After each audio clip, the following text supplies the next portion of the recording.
My purpose is very simple. My purpose is to teach 1 billion people how to be brilliant. Dr. Gardner Heenan's team of researchers did an interesting study over a 20-plus year period, and what they discovered is that children up until the age of 4 are operating at the genius level. So the question that you have, like I had, oh brilliant one, you do know that you're sitting next to oh brilliant one, right? Just look at your neighbor and say, good morning, oh brilliant one. Come on. Somebody said, I'm glad you finally recognized. You may be slow, but you're worth waiting on.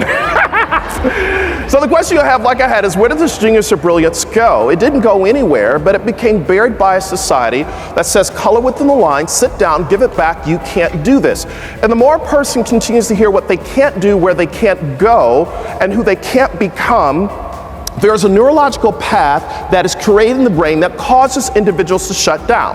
So what happens is they have this potential and they want to be a magnet, but they show up in an environment where they are tolerated, not just celebrated. So the question becomes, what am I going to do? As I think about the 5 components, the 5 things, what can I do every single day to be brilliant? I believe it starts with this first big idea, and that is, how do we begin to see differently? The reality is, no matter what the strategy is, culture eats strategy for lunch. So every single day, I believe what you do on the magnet journey is, how do we strengthen the culture of excellence? Not just to do what we do because we have to do it, because how many realize getting approved by Magnet is not easy, right? If it was easy, everybody would be doing it. It's not easy, but you create this culture.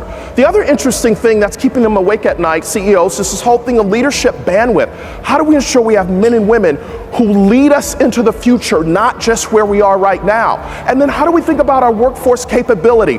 Gone are the days of going to convention boondoggles. It's about, how do we bring the learning back, embed it in the organization so that everyone grows? And then certainly performance management. So there's this whole conversation around accountability now more than ever before. So I salute you on the magnet journey, that you're not settling for the status quo. You're not doing it the way it's always been done, because you are healthcare transformers, and you do it every day in every way.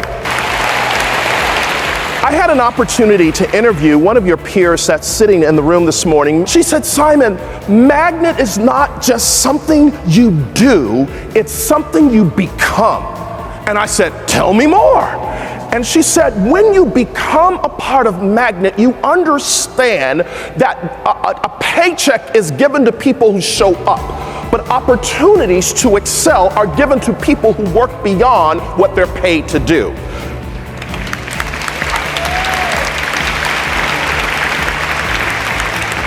If my memory serves me correctly, Barbara Richardson from Vermont just said a few moments ago, identify the gaps and imagine the possibilities.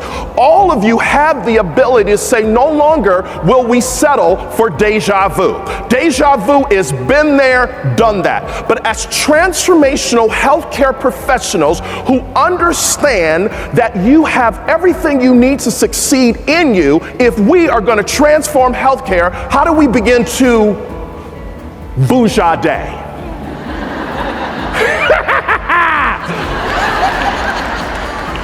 Deja vu is been there, done that. But Vuja day is going there, doing that. I was interviewing Rick Goings, who is the chairman and CEO of Tupperware. Tupperware is based here in Florida. And I said, Rick, what are you telling your leaders all over the world? And he said, Simon, I'm telling them that in order for us to stay relevant in every economy, we have to have intellectual curiosity. I said, what's intellectual curiosity? He said, it's the ability to see what's not yet.